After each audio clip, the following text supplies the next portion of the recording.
नमस्कार। Computer graphics programming in C language के next video में मैं जो नेक्स्ट प्रोग्राम बताने जा रहा हूँ related to the computer graphics वो है boundary filling program to fill single colour closed area in C language. तो इसका मतलब है बाउंड्री फिलिंग जो होता है ये सीड फिलिंग के अप्रोच में आता है। सीड फिलिंग का मतलब होता है कि हम एक एरिया को चूज करेंगे और वहां पे एक पर्टिकुलर पॉइंट को लेंगे, that is known as a seed. अब वहां पे जैसे ही मैं फिल करना शुरू करूंगा तो वो क्लोज्ड एरिया को फिल कर देगा। लेकिन इसमें एक रेस्ट्रिक्शन ये होता है कि इसमें जो बाउंड्री होता है बाउंड्री सिंगल कलर का होना चाहिए। चाहे कोई भी बाउंड्री हो, चाहे पॉलीगॉन हो, चाहे क्लोज्ड एरिया हो, चाहे सर्कल हो, कोई भी कर्व एरिया जो कि क्लोज्ड हो। क्लोज्ड एरिया मैं जो एक बात में कॉन्सेंट्रेट कर रहा हूँ, क्लोज्ड एरिया तो यानी जो भी एरिया क्लोज्ड है अगर वो सिंगल कलर बाउंड्री से बना हुआ है तो ये वाला एल्गोरिथम अच्छे से काम करता है। तो इसके लिए नीचे दिए हुए डिस्क्रिप्शन में आप मेरे उस वीडियोस को देख सकते हो जो बाउंड्री फिलिंग एल्गोरिथम के लिए बनाया गया है। उसको आप देखेंगे तो उसके थ्योरी को आपको अच्छे से समझ में आ जाएगा, या तो फिर दिए गए आइकॉन्स यानी ऊपर में जो आइकॉन्स आ रहे हैं उस पर आप क्लिक करके देख सकते हैं। चलिए हम लोग स्टार्ट करते हैं कि बाउंड्री फिलिंग होता क्या है। मैं यहाँ पे रिकर्सिव प्रोसेस के थ्रू बनाना बता रहा हूँ आपको। इसको आप जो है नॉन रिकर्सिव भी बना सकते हैं। फर्दर वीडियो में मैं उसको आपको बना के दिखा दूंगा कि नॉन रिकर्सिव कैसे होता है। इनिशियली देख सकते हैं कि ये सारी चीजें हमारे पास ग्राफिक्स डॉट एच होता है, कोनी डॉट एच होता है, stdio dot H, DOS dot H जो होता है, डॉस डॉट एच का जो होता है बेसिकली एक फंक्शन हम यूज कर रहे हैं तो उसके लिए यूज होता है। जैसे केबी हिट फंक्शन होता है उसका ही हम उसका यूज करते हैं। तो इसीलिए इन सब को हम यूज कर रहे हैं। और उसके बाद मैंने जो होता है एक बाउंड्री फिल नाम का एक फंक्शन बनाया है, या मैं फंक्शन का अप्रोच यूज कर रहा हूँ क्योंकि मैं ये मतलब मैं ये कॉन्फिडेंट रहता हूँ या फिर मैं इस बात से आश्वस्त हूँ कि आपको फंक्शन बनाना आता है सी में। तो मैं उस पर नहीं जा रहा हूँ, मैं सी के माध्यम से ग्राफिक्स के जो प्रोग्राम्स है उसको बता रहा हूँ। तो ये फंक्शन डिक्लेरेशन हो गया। इनिट ग्राफ ये हो गया इनिट ग्राफ, क्लियर डिवाइस। ठीक है, उसके बाद जो होता है मैं आपको वन बाय वन पहले बता देता फिर समझा दूंगा। फिर उसके बाद एक्स एंड वाई की वैल्यू को मैंने चूज किया है जहां मेरा सीड होगा, तो यानी सीड की जो वैल्यू है वो एक्स एंड वाई है। उसके बाद मैंने एक क्लोज्ड एरिया सर्कल बनाया है। उसके बाद मैं आपको बताऊंगा लाइन के थ्रू यानी एक क्लोज्ड एरिया पॉलीगॉन एरिया यानी ट्राइंगल को फिल करना बताऊंगा। फिर ये जो बाउंड्री फिल है वो कॉल होता है। कॉल होने के बाद फिर उसके बाद गेट सीएस से हम रुक जाते हैं स्क्रीन में देखने के लिए कि आउटपुट कैसे दिख रहा है। फिर क्लोज ग्राफ से क्लोज हो जाता है। अब देखिए बाउंड्री फिल जो फंक्शन है उसमें हमने चार पैरामीटर्स लिए हैं।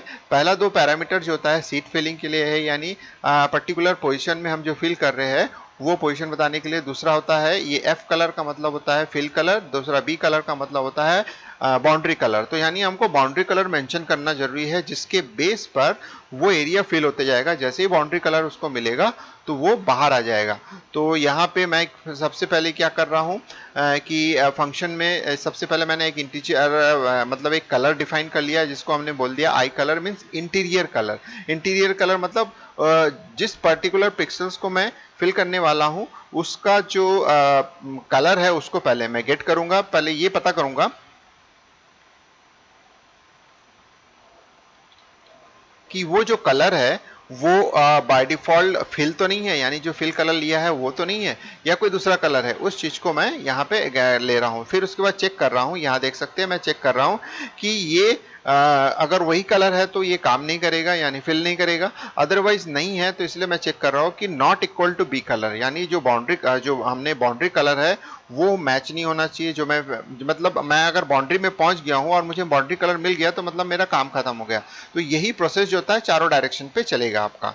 तो ये हो गया। उसके बाद जो होता है आई कलर का मैं यूज कर रहा हूँ, या फिर से उसी चीज को जो मैंने गेट किया है उसको मैं कर रहा हूँ फिल कलर से। यानी अगर मैंने किसी कलर मतलब किसी एरिया को ऑलरेडी फिल कर दिया है तो उसको मैं फिर से फिल ना करूं। तो इसके लिए मेरा जो एल्गोरिथम है मैंने जो वीडियो बनाया है बाउंड्री फिलिंग का उसको आप देखेंगे तो आपको कंसेप्ट समझ में आएगा। ये प्रोग्राम उसी के बेस पर लिखा गया है। उसके बाद मैं यहाँ पुश पिक्सल कर रहा हूँ, डिले फंक्शन लगाया हूँ ताकि एनिमेशन दिखे आपको।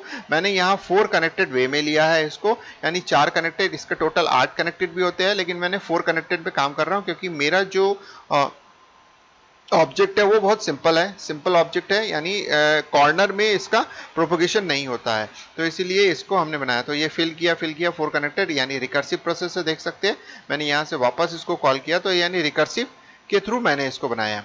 तो अब मैं इसको रन करके आपको दिखाता हूँ। ये पूरा प्रोग्राम है, बहुत सिंपल वे में है। इसका एल्गोरिथम उस पर्टिकुलर जो मेरा वीडियो लेक्चर है उसमें दिया हुआ है, उसको एज इट इज यहाँ कोड में उतार सकते हैं और उस एल्गोरिथम में सारी चीज़ें समझाई गई है कि कैसे करके हम आगे बढ़ते हैं इसमें और क्यों हम कंडीशन लगा रहे हैं किस तरह से, तो उस चीज़ में समझ में आ जाएगा।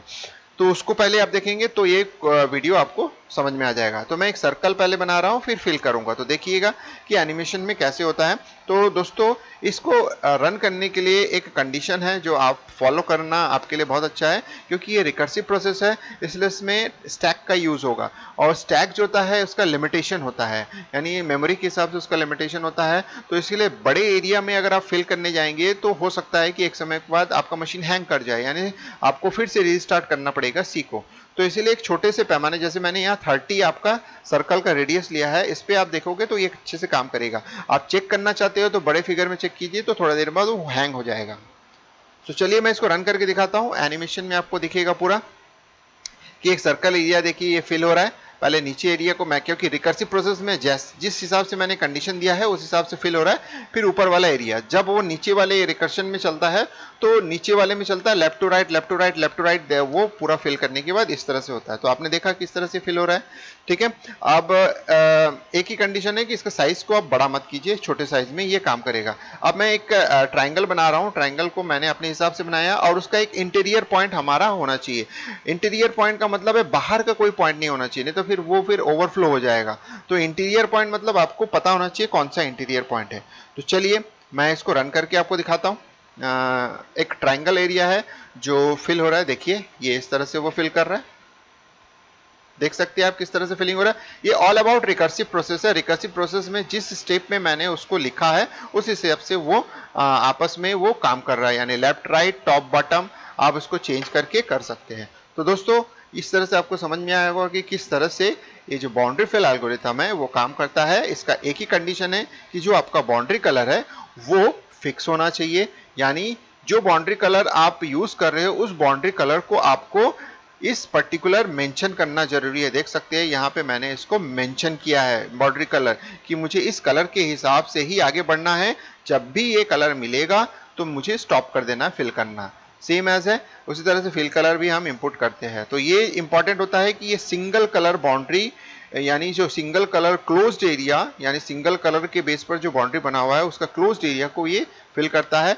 अगर आपने डिफरेंट कलर लेके आपने इसको फिल किया तो भी ओवरफ्लो हो जाएगा, बाउंड्री को क्रॉस करके बाहर चले जाएगा और आपका मशीन जो होता है वापस हैंग हो जाएगा, जिसको फिर से रीस्टार्ट करना पड़ेगा।